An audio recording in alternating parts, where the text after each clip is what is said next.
Hello and welcome back to Project Seed Money. I am so excited that you're here. My name is Sharissa Bradley and I am your host. Thank you so much for being here. I am joined by author B.L. Mostyn and I am so excited to get into this interview today. So thank you so much for joining us and spending a little time with us today. Yeah, thank you so much for allowing me to be here. I'm so excited myself. Of course. So my first question is, have you always been interested in writing? Did you always see yourself as being a writer at some point in your life? I really have. As far back as I can remember, 10 and even a little before that, I've been writing short stories and drawing pictures to go along with them. And even the pictures that I draw bring new stories to my mind. And it's just a way that I saw the world and I wanted to express myself both through words and pictures. So it's just been part of my DNA as far back as I can remember. That's incredible. Do you do illustrated books as well, or is it just at this point more narrative? It is more narrative at this time. Certainly, my reader magnet will have more of my illustrations, and I hope to do more illustrations in my books to come. But for the moment, it's just narrative.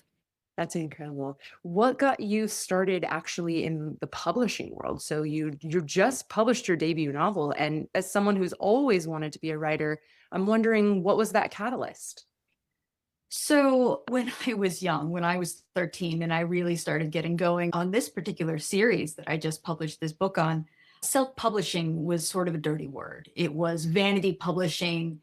They weren't real authors. They just paid people to get their books out there. And so for a lot of years, it was sort of considered that way.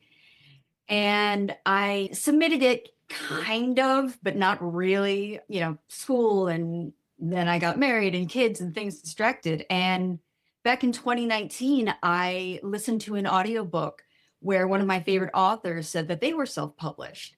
And I'm like, I could do this. It's possible for me to do this now. But then COVID struck and the world blew up, and I had to homeschool two kids. And I was sort of set back to ground zero until about 2024, where I really kicked this into high gear. Developed my own website, did my own social media, did my research, got with a hybrid publisher, and it's here now. That's incredible. That's such a fun journey too, because I often find that as authors, we sometimes have the idea or we have the energy and or we have the resources, but to have all of that together, the energy, the idea, and the resources all at the same time becomes challenging. And it's not uncommon to hear it's taken 10, 15, 20 years for all of those things to come into alignment. Do you have other books planned for the series that you've just published? Oh, yes. So, as I've said, I started writing in this world when I was 13.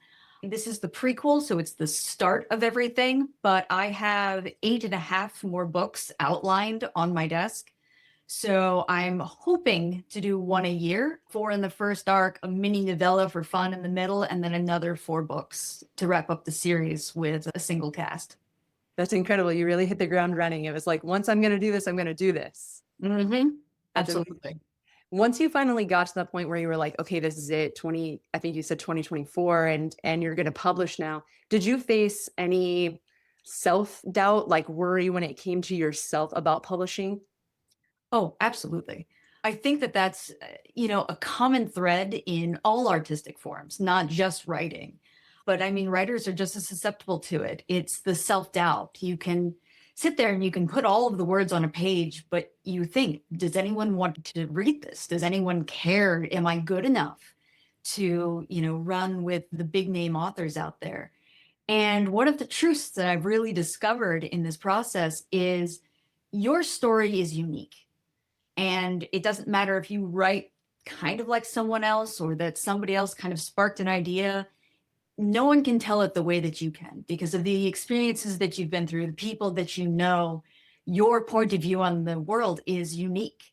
And so it's worth it to try and get it out there and, express yourself because it may be that thing that someone needs in their life. That's such a beautiful truth, but I'm guessing that didn't come to you easily. I'm guessing you had to earn that truth over time. How did you face your fears? How did you build up the courage when you did get to that point? Okay, it's time. You still have that fear. I know that it was still with you because I've experienced that myself. but you did do something different than most people, which is you did hit publish. You did get to that other point. Was there anything that gave you courage? There were so many people that gave me courage and so many things that gave me courage. I'm the mother of two daughters, a 9-year-old and a 12-year-old. And I was just about that age when I started this journey. And, part of it was to inspire them. And actually, the book is dedicated to them. The inscription in it says, with enough passion and dedication, any dream is possible. So, not to say the old advice when you and I were growing up was anything is possible. And they kind of ended there, but it's about passion, it's about dedication. And that's so true for this. I've been dreaming in this world and had this passion for so long that I knew it was time. I knew I wanted to get out there. And the whole purpose of me writing for as far back as when I was 13 was to help people escape because certain writing is about education or it's about expanding your mind or it's about taking you to different countries in the world or memoirs, but mine was about escaping the real world for a little while, and it was about giving people a place to go where they could take an adventure, that they could feel fulfilled, that they could solve their problems with a sword and a spell and a friend by your side, and just get away from all of the things that we can't control in our lives right now. I mean, job, the government, the bills you have to pay, the job you have to go to, just to escape that for a little while. I knew that this was something that people needed. I needed. And I wanted to share that. I wanted people to have that in their lives. And this time that we're in right now, it's really applicable. Like it's really needed. Oh, I couldn't agree more. And I love the way you gained your courage and the way that you dedicated your work to your daughters. I also have a teenage daughter and a preteen daughter. And so many of the things that I do comes from I just want you to know that you can easily do this. Even if I'm battling myself, I know you can do this easily. And I think that that's really beautiful. After your book was published, so now you're in the world, you're a published author, did you face any uncertainty at that point or fears or self-doubt after the fact? Oh, absolutely. Self doubt is one of those things that we constantly have to battle. It's always there in the back of our minds. I'm finding social media to be quite challenging. That's kind of my biggest fear right now because I kind of wasn't on social before I was a published author. And it's one of the easiest and least expensive ways to get noticed in the book world. But social media is like standing in a room shouting to get attention when everybody else in the room is shouting to get attention too. So I'm finding it quite difficult to kind of gain traction there. But I'm surrounded by so many wonderful and positive people, both in and out of the industry, that, word of mouth is really contributing to this. I'm not afraid to get on lovely podcasts like this one I'm on right now. I'm not afraid to speak to people and share what I've created and the journey that I've been on to hopefully help people because even though I've written fiction and yes, it's, epic fantasy and there are very few ties to this real world we're in, I'm hoping that it helps people, that it bolsters people, that it gives them that breath of fresh air and just power that we're all kind of lacking these days. I want to get it out there. And so that passion keeps driving me. It keeps driving me to yell in this empty room that I'm in. It keeps driving me to try and reach people. So I'm not giving up. But yeah, I mean, there's doubt that I'll get the attention and the spread that I'm looking for and making sure that I find those people who do need it. So yes, I faced out, but you got to keep going. I think that that's one of the most empowering things like on the planet. Like we see and face and sit in fear and uncertainty and yet maintain that feeling of, and I'm not going to stop because the feeling of moving forward is more necessary and more important than the fear that's with us. And I think that one challenge that we have as creatives is thinking that at some point the fear will go away or that my confidence will outweigh the fear. Just your facial expression alone. I wish like if people are listening to this podcast, I urge you to go and watch it on YouTube because that's how we all feel. It doesn't go away. You can build your confidence, but the fear builds because as you do bigger and better things, there's going to be more situations that are unknown and uncertain. And I think it's so empowering to recognize no, the fear doesn't go away. And we continue to get stronger, walk with the fear, and carry it anyways. You have 7.5 more books, 8.5 more books, 7.5 more books. 8.5. So there's not, that's not going to go away, right? It's going to still come up as you do each one. Have you felt, now that you know you've got the schedule, so another book would be coming out in 2025, is that still the case? Actually, it would be 2026 Oh, because I'm going off. My book actually just released May 13th. oh So my last week. goodness. Oh my goodness, Um, congratulations. yes, thank you so much. So I'm hoping to release just about this time every year. So Yes. 2026 should be when the next one comes out. I'm trying everything I can. I feel like I have 3 full-time jobs. I have a 9 to 5. I have 2 kids, as we've just discussed, and then I've got this awesome author career. Yes. So I'm trying everything I can, and I'm gonna do what I can, and that's all I can do. Yeah, we fit it in. We fit it in because sometimes the dream is more important than all the things that, like you said, that we can't really control. Mhm. That's just, it's really beautiful.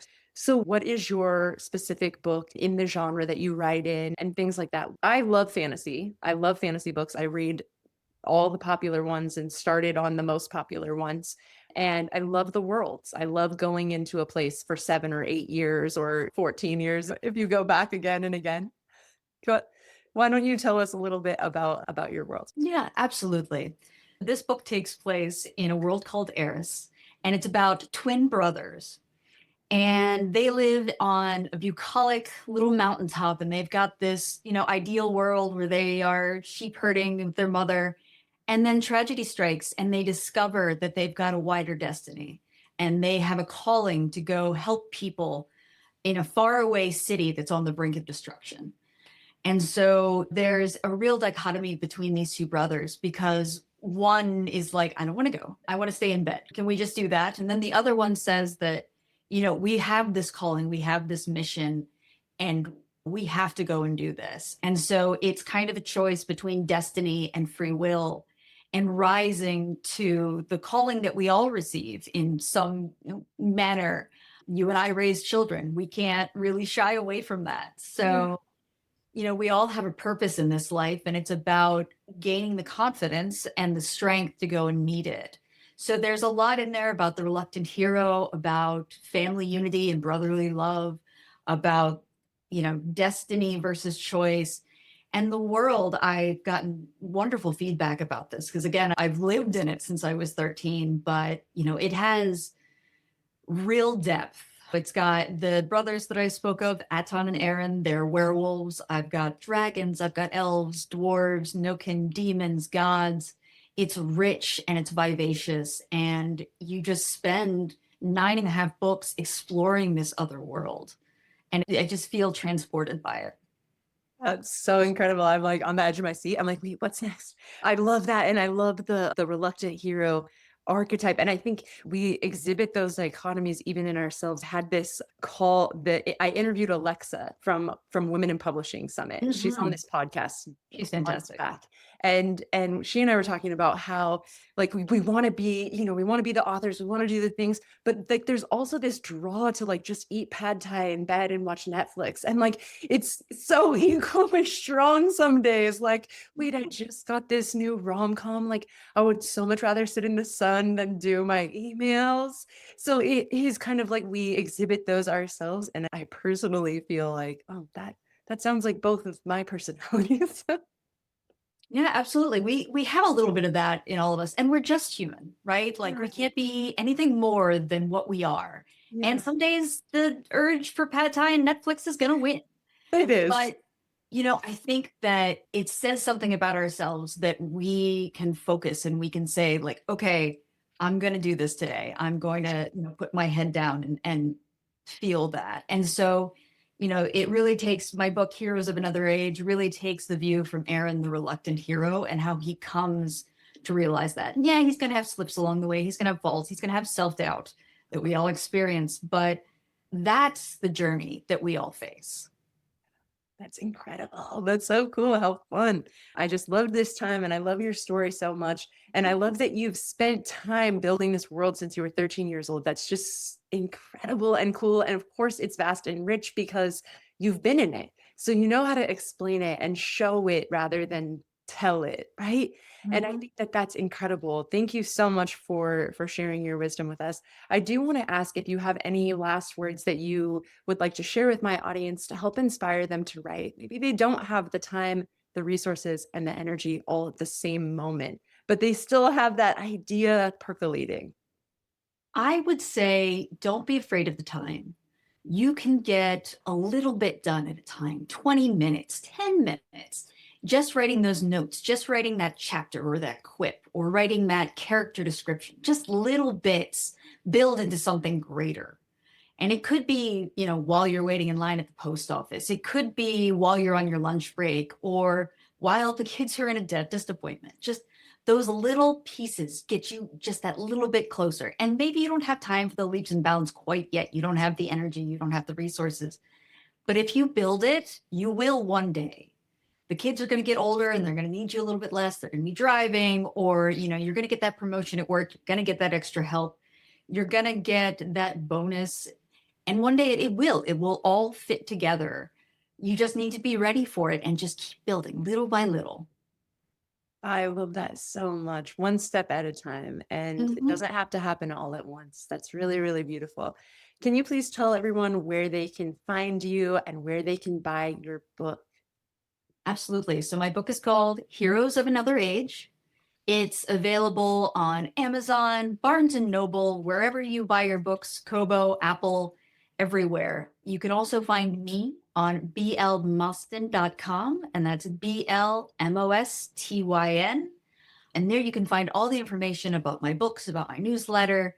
And please reach out to me. I love answering questions from fans or fellow artists or any of that. So I'd love to hear from you. Thank you so much. And thank you for spending this time with us today. Yeah, thank you so much for this opportunity. I really enjoyed it. And I love your podcast. So thank you for letting me be on it. Of course. Thank you. Thank you. Thank you so much for joining me on another episode for Project Seed Money. Please don't forget to like and subscribe. It really helps the channel. And I will see you with another interview next week. Bye.